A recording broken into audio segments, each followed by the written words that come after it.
ఎంతసేపు ఒకళ్ళు పెట్టాలి, చూడాలి, అసలు ఆ మైండ్ సెట్ ఎలా ఉంటుందో, ఎలా పుట్టుకొస్తారో అర్థం కాదు. ఒకళ్ళు చూడాలి, పెట్టాలి అన్న మాట అసలు ఎలా ఆలోచన అసలు? మనం కష్టపడాలి, ఇంకొకరికి పెట్టేలాగా ఉండాలి. ఇంకొకరికి ఏంటి, మన కుటుంబం కోసమే, మన పిల్లల కోసమే మనం కష్టపడేది.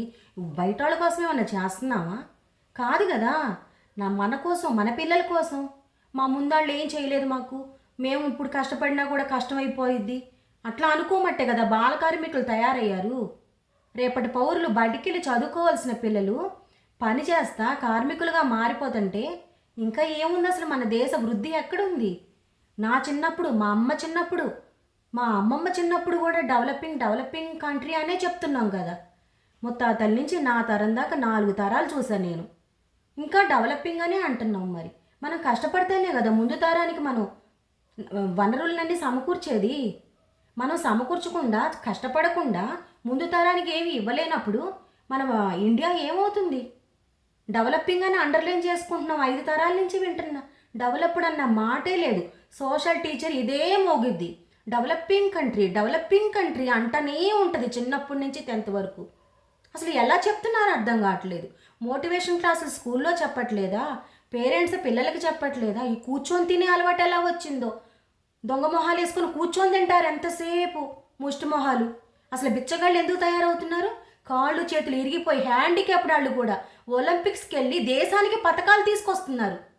మనకు అన్ని దేవుడు ఇచ్చాడు, కానీ హ్యాండిక్యాప్డ్ మైండ్ సెట్ పెట్టుకొని దేశాన్ని వెనక్కి తోసేసాం.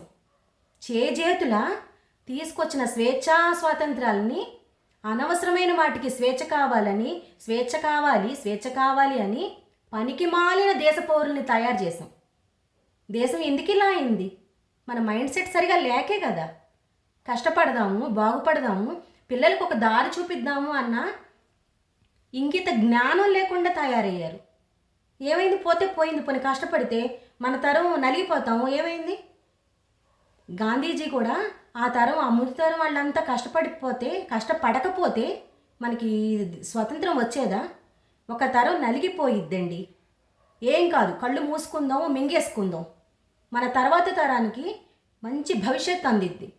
అదేదో సినిమాలో చిరంజీవి చెప్తాడు కదా, ఏమని చెప్తాడు? ప్రపంచాగ్నికి గుర్తు రావట్లా. నేను సైతం ప్రపంచాగ్నికి సమిధనొక్కటి దారపోసాను. అదే కదా పాట. చెయ్యాలండి, సమిధనం అయిపోవాలి. 1 తరం 2 తరాలు పోతే పోయింది, మునిగిపోదాం. ఏం కాదు, నలిగిపోదాం. పిల్లలకి మంచి భవిష్యత్తునిద్దాం.